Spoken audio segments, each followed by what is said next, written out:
네, 이번 시간은 행정운영관리 제3강 집합건물 소유 및 관리에 관한 법률의 이해, 그리고 건축 더 뒤에 보시면 건축물 유지관리법에 대해서 알아보겠습니다.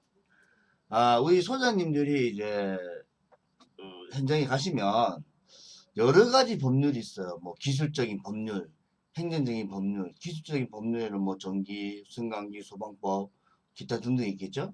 행정적인 측면의 법률에 가장 중요한 것이 바로 이번 시간 집합건물 소유 및 관리에 관한 법률, 집합건물관리법이라고도 합니다. 집건법이라고 하고요. 그래서 우리가 이거를 다 알 수 없지만 우리가 알아야 될 핵심 내용을 꼭 이해하고 다음을 넘어가시면 좋겠습니다. 그래서 하나씩 보도록 하겠습니다. 아주 중요한 대목입니다. 그래서 뭐 반복해서 보시든지 교재를 꼭 유념해서 공부를 하시기 바라겠습니다. 보시는 바와 같이 집합건물에 관한 법률, 약칭으로 집합건물법은 이렇게 되어 있습니다. 구분소유권, 집합건물의 구성, 공유 부분의 사용 및 관리, 대지 사용권, 구분사의 권리 및 의무, 집합건물의 관리, 재건축 이렇게 7가지 되는데요. 우리가 지금 알아야 될 거는 구분소유권. 구분소유권이 뭐죠? 구분소유자, 분양주의 권리, 그 다음에 집합건물의 구성, 공유 부분의 사용 및 관리. 대지 사용권은 뭐 크게 중요하지 않을 것 같고 부동산 쪽이니까요. 구분 소유자의 권리 및 의미. 이건 그리 중요하잖아요. 그래서 중요한 거는 집합 건물의 관리. 그래서 뭐가 됐냐면 제일 중요한 여섯 번째 집합 건물의 관리에 대해서 집중적으로 알아보도록 하겠습니다. 그래서 제가 말씀드린 바와 같이 공동주택 집합 건물법이 있고 그리고 그 아래라고 얘기할 수 없지만 집합 공동주택 관리법이 있어 특별법으로. 그래서 공동주택관리법에서 해결하지 못하는 법률은 집합건물에 관한 법률에서 해결한다. 그렇게 보시면 되고요. 그리고 아파트 150세대 이상인 아파트 승강기 있는 경우죠. 앞전 시간에 말씀드렸습니다. 그런 경우에는 주택관리사가 관리해야 되고 공동주택관리의 법률에 의해서 공동주택 관리된다. 그리고 149세대 승강기가 있는 경우, 승강기가 없으면 299세대의 공동주택, 공동주택 아시죠? 다가구 다세대 아파트, 뭐 연립주택, 뭐 이런 것들은 집합건물에 관한 법률에 의해서 관리를 해야 되고, 그리고 오피스텔 상가, 주상복합, 창고, 호텔 등등등도 집합건물에 관한 법률에 의해서 하고, 이 해당 건물은 주택관리사가 할 수도 있겠지만 우리도 할 수 있다. 우리도 할 수 있습니다. 그래서 뭐 누가 해야 된다 이런 법률은 없습니다. 그래서 우리도 할 수 있다. 그렇게 아시면 되고요. 그래서 제가 첫 교시에 말씀드렸는데 보시겠습니다. 건물이 이렇게 두 가지가 있어요. 뭐 6세대씩 있나요? 그래서 6세대가 한 사람 것이면 일반 건물 맞죠? 법인과 자연인 아시죠? 인간 법에 이르 났습니다. 사람이란 법인과 자연인으로 나눈다. 뭐 자연인은 말씀드리지 않겠습니다. 그리고 집합 건물이는 각각의 구분된 칸이 있는데 그 칸의 주인이 틀린 경우 그 주인을 구분 소유자라고 한다. 맞죠? 그리고 거기에서 임차반 구분 소유자 주인한테 임대차 뭐 월세나 전세나 뭐 까세나 받는다. 받는 사람은 임차인 이 사람을 법률적인 용어로 점유자라고 한다. 맞죠? 구분 소유자로부터 점유권을 인정받은 자 오타가 났네요.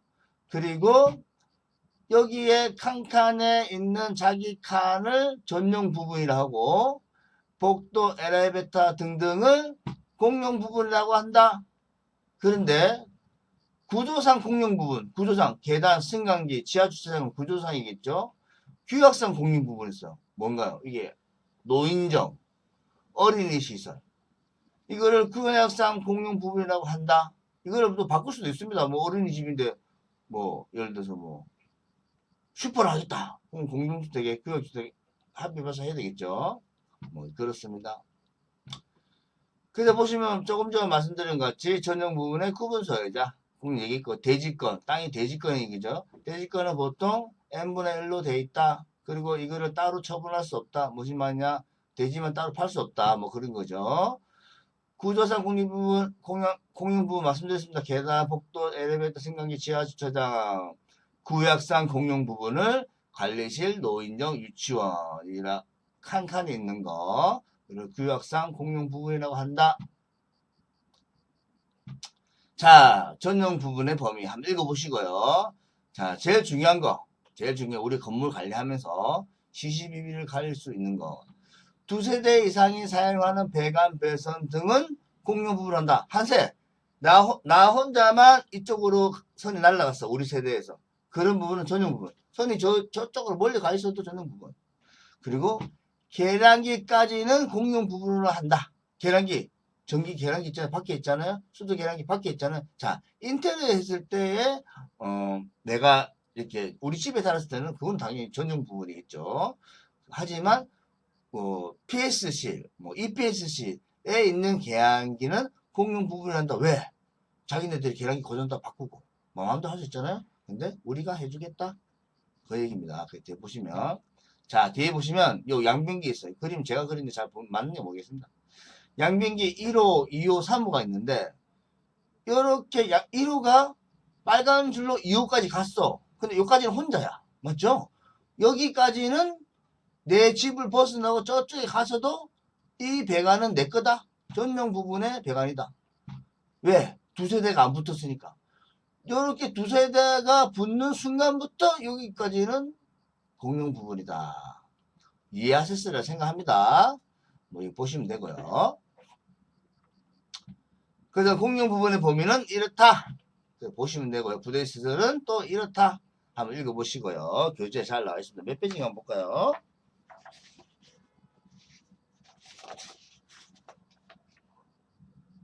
17페이지 왼쪽에 있네요. 복리시설도 이런 것들이 복리시설이라고 한다. 한번 읽어보시고요. 자, 이제 우리가 이제 중요한 내용. 관리규약이란, 관리규약. 우리들만의 약속. 우리가 들어가서 살고 있는, 우리가 들어가서 장사하는, 우리가 들어가서 사무 보는 건물을 우리끼리 이렇게 관리를 하자. 우리끼리의 약속이라고 관리규약이라고 합니다. 그러면 관리규약은 죄송합니다. 몇 명이 돼야지 이 관리규약을 인정을 받느냐. 구분 소유자의 4분의 3 설정 및 변경 4분의 3이 동의 있으면 이 관리규약은 법적으로 효력이 있다. 이해하시죠? 그러면 표준관리규약이란 무엇인가? 표준관리규약은 이런 관리규약을 만드는데 애로사항이 있으니 시도지사가 너희들 힘들지? 내가 표준관리규약을 공포할게.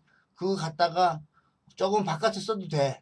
똑같이 쓰라고 얘기한 적 없습니다. 바꿔 써도 됩니다.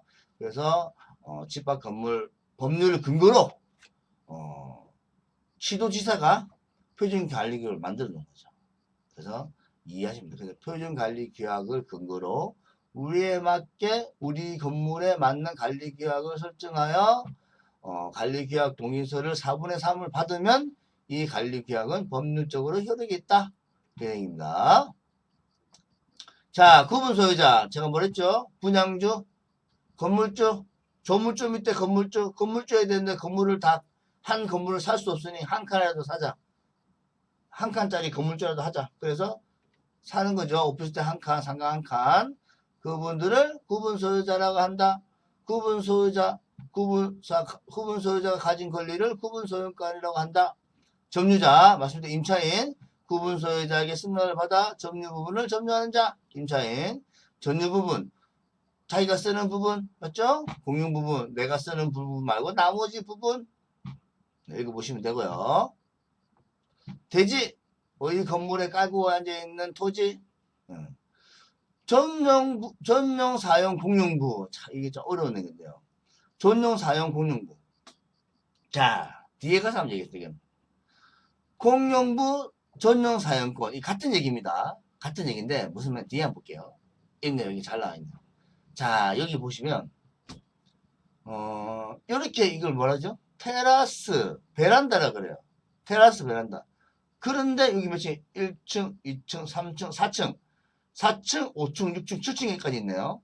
그러면 4층, 5층부터 5층 501로 가져갔을 때 이 테라스는 누구 건가요?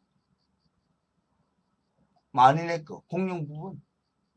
그런데 이 테라스 가고 싶어. 501을 통과하지 않으면 갈 수가 없는 거예요. 그런 경우를 얘기합니다. 그런 경우를 뭐라 하느냐? 공용부 전용 사용권을 가지고 있다, 이 사람이. 단독으로 사용하지만 공용 부분이다. 하지만 이 공용 부분의 전용 사용권을 돈을 내라. 관리단에서 돈을 내라 그러면 돈을 낼 수 있어요. 내야 돼요. 이해하시죠? 전용 사용이기 때문에 돈을 내야 돼요. 못 낸다. 그럼 법리적인 다툼을 해야 되겠죠. 그런데 그 법리적인 다툼을 줄이기 위해서 전용 사용 공용부, 전용으로 사용하는 공용 부분이다. 일본 구분 소유자만 사용하도록 제공된 공용 부분. 그러면 여기서 분양을 받았어요. 나중에 돈 낼 수도 있다. 그럼 누가 분양받겠어? 안 내겠죠. 분양 안 받겠죠. 그럼 어떻게 해야 되겠습니까? 관리규약. 관리규약의 최초에 몇 호의 앞에 있는 테라스는 몇 호만 사용할 수밖에 없으므로 전용 사용 공용부로 인정하고 전용 사용 공용부 전용 사용권을 무상으로 한다. 단 거기에 관리 뭐 바닥에 깨졌다든지 뭐 했다는 거는 고백 1호가 책임져라. 그렇게 적으면 됩니다. 참고하시고요. 관리단에는 뭔가? 관리단은 입주민 분양 구분 소유자의 단체, 건물주의 모임, 구분 소유자 전원으로 구성하여 건물과 대지 어쩌고저쩌고 단체, 아파트 같은 경우에는 입주민 대표회의라고 합니다. 이 관리단에는 임차인이 들어갈 수가 없습니다. 구분 소유자만 들어갈 수 있습니다. 그리고 일부 관리단, 동별 관리단. 동이 두 개, 세 개 있는 경우는 뭐 한 동마다 관리단이 있을 수 있죠. 일부 관리단 층별로도 할 수 있습니다. 이런 경우에는 물론 관리규약에 이렇게 층별, 동별 관리단을 설립하겠다. 인정하겠다. 그런 내용의 규약이 있어야겠죠. 내용이. 다음 중요한 내용. 관리단 정기 집회. 관리단은 매년 12월 달에 회계 종료하고 3개월 이내에 반드시 관리단 집회를 해야 됩니다. 그렇죠? 그리고 그 1년에 한 번 꼭 해야 되고요. 그리고 임시 관리단 집회가 있어요. 임시로. 그래서 뭐 관리단, 제가 말씀드린 구분 소유자만의 단체, 관리단 대표를 여기 보시면 관리단 회장이라고 합니다. 관리단 회장. 근데 관리단 회장이 좀 이상해. 여기서 장난치는 것 같아. 그러면 구분 소유자 5분의 1이 모여서 관리단 회장한테 야 임시총회 해야 되겠어. 왜요? 그러면 너 마음에 안 들어. 너 동장난치는 것 같아. 그렇게 5분의 1이 모여서 관리단 회장한테 임시관리단 집회를 요청을 하면은 관리단 회장은 이 서류를 받은 지 15일 내에 해야 되고, 만약에 15일 내에 하지 않으면 이 사람들이 직접 구분 소유자 전원을 모이게 할 수 있습니다. 구분자 소유자 전원 모여 우리 관리단 집회 하자. 그리고 관리단 회장 바꾸자. 그렇게 할 수 있다는 거죠. 이런 관리단 회장을 관리인이라고 칭합니다. 관리인. 법리적인 용어입니다. 관리인이라고 칭합니다. 구분 소유자가 10명 있을 때는 무조건 관리단을 만들고 관리단을 대표하는 회장을 추대해야 된다. 그런 내용이고요. 관리위원회는 뭐냐? 관리단은 뭐랬어요? 구분 소유자 전원으로 구성된 단체, 전원이죠.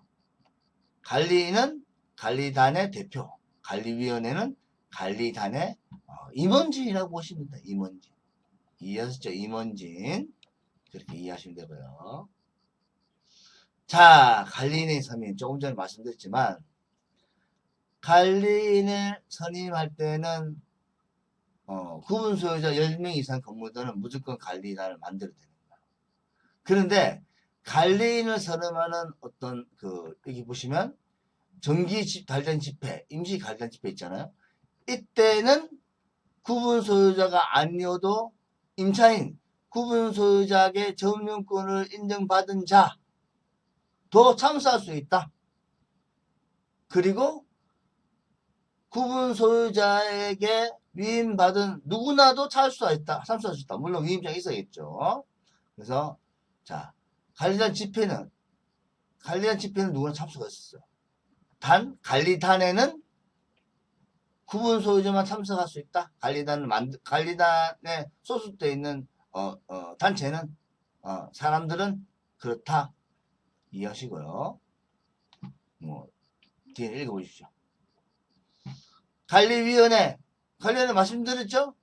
관리위원회는 구분 소유자의 임원진. 그래서 이런 것들을 감독한다. 관리인이 장난치는지 일 못하는지 일 잘하는지를 감독한다. 그런 겁니다. 그러면 관리인은 누가 되느냐? 관리인은 뭐라 되어 있어요? 여기 보시면. 관리인은 관리단의 사무를 집행하기 위해, 죄송합니다. 관리인은 관리단 회장이 돼 있어. 그럼 관리인은 누가 되는데? 관리인은 관리단 회장이지만 꼭 구분 소유주가 아니라도 상관없다. 임차인도 할 수 있다. 이해하셨죠? 또 관리소장도 할 수 있다. 야, 나 관리인 너무 힘들어. 소장 네가 해. 그럴 수도 있다는 얘기입니다. 단 소장이 하거나 누가 하도 문제가 없는 이유가 왜 있습니까? 여기 관리위원회. 관리위원회는 구분 소유자만 할 수 있어요. 관리위원회가 어떻게 한다? 이렇게 감독한다? 장난치는지 아닌지. 그래서 법이 작년인가 재작년에 바뀌었는데 그렇게 할 수 있다. 그렇게 아시면 되고요. 했고요. 관리인의 보고 의무 뭐 이런 것들이 있다. 몇 페이지인가요?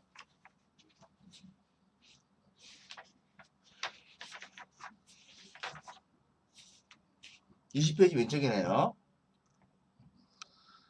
관리인의 선임신고. 이거 중요합니다. 전유 부분이 50개 이상이고, 전유 부분, 칸이 1호, 2호, 3호, 3호, 이렇게 50개 이상이면, 무조건 관리인을 지자체에 신고를 해야 됩니다. 언제? 2021년 3월인가 4월에 중고난 건물부터. 그 전에 건물은 아직 뭐 독촉하지 않아요. 근데 지금 막 중고했다. 그러면 50개 이상이면은 50개 이상이고 50% 이상 등기를 쳤으면 3개월 이내에 관리인을 선임해서 지자체 신고해야 됩니다. 아시겠죠? 뭐 그거 중요하고요. 그래서 안 하면 과태료 200만원 1차, 2차, 3차 계속 나옵니다. 계속 나오니까 이거. 그리고 지금은 또 기존에 있는 건물도 관리인 선임하라고 뭐 법이 어떻고 이렇게 바뀌라고 계속 우편옵니다. 만약 안 오면 안 올 때가 기다리고. 왜냐면 이 관리인이 없는 건물이 많아요. 없는 건물이 많으니까 어떤 부정행위 그리고 문제가 막 여러 가지 관리 부재의 문제가 속출하고 있는 거죠. 그래서 법을 바꿔서 관리원을 빨리 만들어라. 뭐 그런 취지로 진행되고 있는 것 같습니다. 자, 회계감세 중요하고요. 전유 부분이 150세대 이상. 전유 부분이 뭐죠? 칸칸이 150개가 이상면 회계감사를 받아야 된다. 어떻게? 법인 회계감사에 준해서. 그런데 관리단 집회에서 구분 소유자 3분의 2 이상이 또는 의결권 3분의 2 이상이 회계감사를 받지 않기로 했다. 그러면 그 결의한 해만 안 받아야 됩니다. 근데 계속 안 받으려면 매해 해야 됩니다. 그러니까 뭐 복잡하지 무조건 해야 됩니다. 뭐 이렇다 한번 읽어보시고요. 과태료 저기 다른 건 없고요. 감사 안 하잖아. 그 과태료 500만원 큽니다. 맞죠? 감사를 거짓으로 보고했다. 300만원 보시고 관리인 선임 안 하면 200만원 제가 말씀드렸죠? 조금 전에 분양자의 집배 소지 통지 의무 위반. 이건 뒤에 가서 하겠습니다. 뒤에 4강에 있습니다. 그리고 가장 중요한 거. 관리 규약 의사료 등을 서면 보관해야 된다. 어디다가? 관리소에 해도 되겠지만 관리 규약은 제가 팁을 하나 드릴게요. 관리 규약을 받는 동시에 또는 4분의 3이 동의했잖아요. 4분의 3의 동의서와 관리 규약을 공증을 받으면 됩니다. 공증 받으면 공증사에서 20년 동안 보관합니다. 그래서 그거를 법원에 보관하고 또 우리 관리실에 보관하면 앞뒤가 딱 맞는 거잖아요. 그래서 그렇게 보관하면 됩니다. 그리고 뭐 이런 거 읽어보시고요. 뒤에 가서 4강에 가서 한 번 더 합니다. 그래서 한번 읽어보시기 바랍니다. 했던 거네요. 그래서 표를 이렇게 정리해 놨습니다. 그래서 뭐 이렇게 돼 있고요. 뭐 했던 거니까 한 번 더 보시고요. 그 다음에 건물관리법. 이 건물관리법도 최근에 생긴 법률이에요. 최근에 생긴 법률이 두 가지가 있는데 행정운영관리의 건물관리법 그리고 기술경영관리의 건축물 유지관리법. 최근에 생겨서 아직 이놈들이 뭐 일정 건물 10년 이상 된 건물만 건물 면적 따라 건물관리법에 의해서 관리를 받아라. 뭐 그렇게 돼 있습니다. 그래서 한번 보겠습니다. 관리법은 왜 필요한가? 노후 건물이 많고 문제가 많으니까 건물관리법이 만들어서 야 나라에서 정한 관리법으로 해 이런 거죠. 근데 건물관리법도 친절하게 2020년 5월에 생겼네요. 친절하게 이런 건물의 연면적 3,000m 제곱 이상인 건물에 그리고 10년 어디 갔나요? 그리고 건물이고 10년 이상 된 건물은 이제 오는 겁니다. 그래서 10년이 아니고 예전 이제 생긴 지 얼마 안 됐으니까 이제 하는 거죠. 그래서 3,000m 제곱 이상 1,000평 약 1,000평이죠. 1,000평? 3,300평이 저거 아닙니까? 1,000평이자 연면적 1,000평. 그러면 3,000평이면 9,900m 제곱이겠죠. 1,000평 이상 건물은 무조건 점검해야 된다. 이해하셨죠? 뭐 이렇습니다. 그죠? 최초 승인일이 뭐죠? 준공일로부터 5년 이내에 5년에 한 번. 그리고 그 이에 3년마다 점검한다. 근데 점검은 친절하게 지자체에서 우편이 옵니다. 아, 여러분, 소장님, 이제 5년 됐으니까 3년 됐으니까, 건축물 유지관리법에 의해서 건물관리 점검을 받아라. 그러면서 업체는 어디가 갈 것이다? 금액까지 딱 지정해서 와요. 감사하죠? 그런데 뭐 우리가 고르거나 금액을 깎거나 그런 거 없습니다. 무조건 하는 겁니다. 업체의 지정 왜 하느냐? 부실을 방지하기 위해서. 싼 걸로 해갖고 뭐 그냥 대충 하는 거 이런 거 안 하기 위해서. 그리고 점검 결과를 이 사람들이 디테일하게 해서 우리한테 주고 또 지자체에도 보고합니다. 그래서 안 하면 또 이렇게 가태료가 쭉 있습니다. 그래서 한번 읽어보시고요. 그래서 가격은 뭐 이렇습니다. 가격은 이렇게 조정되어 있고요. 그래서 뭐 계산식은 이렇습니다. 이렇게 했다 얼마나 1,000평이면은 130만원. 연면 3,000m 제곱면 1,000평이잖아요. 130만 정도 건축물 유지 관리 점검비가 든다. 그렇게 보시면 됩니다. 그러면 뭐 3,000평 우리가 3,000평 건물에 간다 그랬잖아요. 얼마든지 한 300 몇십만 되겠죠. 좀 깎일 거니까 300만 원 정도 얼마 드는지 모르겠어요. 저도 이제 한번 해본 적이 없어갖고 우리 소장님들이 했는데 정확히 잘 모르겠어요. 그래서 제가 알기로는 한 200 몇십만 원 정도 걸로 알고 있어요. 보시면 되고요. 연도가 지나서 금액이 올라갑니다. 그래서 절차가 이렇게 됩니다. 그러면 지정기관에서 알아서 오고 우리는 점검 받고 이 사람이 알아서 그냥 다 줍니다. 보고서까지. 그리고 결함이 있으면 고치라 그러고 결함이 없으면 또 이렇게 보내주고 이제 알시면 되고요. 그래서 예전에는 10년이었는데 이제 법의 개념들 아까 저거 10년이라고 말씀드렸잖아요. 이제 법의 개념에서 5년을 바뀌었어요. 그리고 예전에는 10년 이상도 면적이 큰 거였어요. 근데 면적을 확 줄여버린 거죠. 그래서 그렇다. 그렇게 하시면 되고요. 읽어보시면 결함이 있는 거는 이렇게 돌아서 한 번 더 하고 안 고치면 영업정지, 건물 못 쓰는 거죠. 그런 식으로 되어 있다. 한번 읽어보시기 바라겠습니다. 그래서 이렇게 건물을 다 관리를 하면은 건물 소유주가 여기다가 등록이 됐어요. 근데 건물 소유주가 누가 등록해요? 아무도 안 하죠. 바빠 죽겠는데. 그럼 이거 왜 해야 되겠습니까? 관리인을 만들라는 거죠. 그래서 건물 소유주를 해라. 그 얘기입니다. 뭐 이제 소장님이 뭐 친한 사람 한 명 해도 됩니다. 근데 조금 까다롭더라고요. 그래서 이렇게 돼 있다는 것을 아시고 우리 집합건물관리법과 건축물 유지관리법에 대해서 대략적으로 알아보도록 하겠습니다. 4강에서 뵙도록 하겠습니다. 감사합니다.